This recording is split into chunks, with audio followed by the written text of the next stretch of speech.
In Bannerlord, straight from the start you will see a group of troops with the name caravan. A caravan is a group of merchant soldiers travelling the land to buy goods for cheap and sell them for high.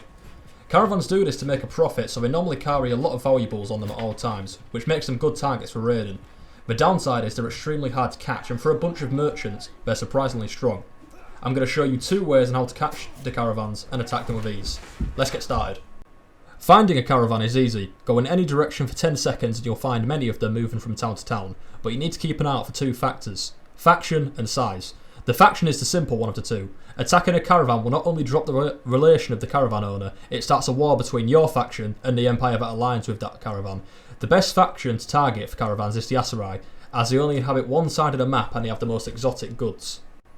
The second factor to look out for is size. A caravan will be armed anywhere with 30 to 50 soldiers, and these aren't peasants, they are armed, armoured, top tier soldiers and sellswords, so make sure you're ready to take on a big size caravan. There is a benefit to taking on the bigger caravans though, the loot.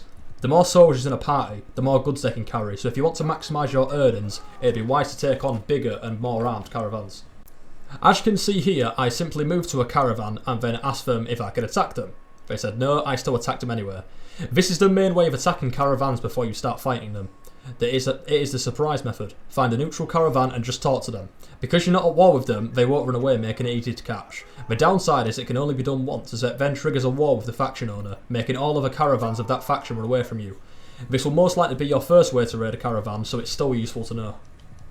The first way to attack a caravan while you're at war is to match its speed, which is easier said than done. The way to bypass this is to have the bulk of your army made up of cavalry and horse archers to use the movement speed to your advantage. You want to get the party speed up to at least 6. 6 movement speed is the average of most caravans depending on their size and the speed of them, so having mainly cavalry units can match their speed. This is a good way to attack them as half of their troops will be foot units, so when the battle happens the cavalry will easily smash them after taking care of the enemy horses first. If you don't want to waste time looking for troop levels and horses, I recommend recruiting the noble Vlandian troops and the noble Khazate troops as they both start on horseback.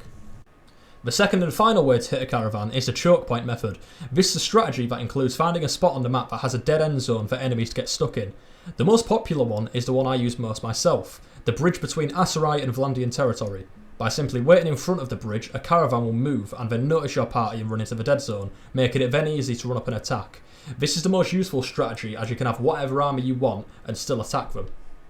When it comes to actual combat with a caravan, they follow normal army tactics. If they outnumber you, they will charge at you straight away. If you match or outnumber them, they will stay put while they send horse archers to harass your troops into getting close, then sending cavalry to attack. If you can manage this attack, then the loot is pretty much yours, as the other troops have poor armour and low tier weaponry. A final note is to take the survivors of the caravan hostage to sell or keep. If you plan to sell them, take them to any town to sell them for a bit of profit. They're worth more than standard troops, especially the cavalry. They're also quite good fighters if you want to have caravan troops in your army, but in my opinion you should sell them, as they are not the best fighters and they're more use selling to them. Now you're ready to raid caravans and be a nuisance to everyone on the map. Thank you for watching. Please like, subscribe and comment if you have any questions about the video or about Bannerlord itself. Thank you and remember to have a good one.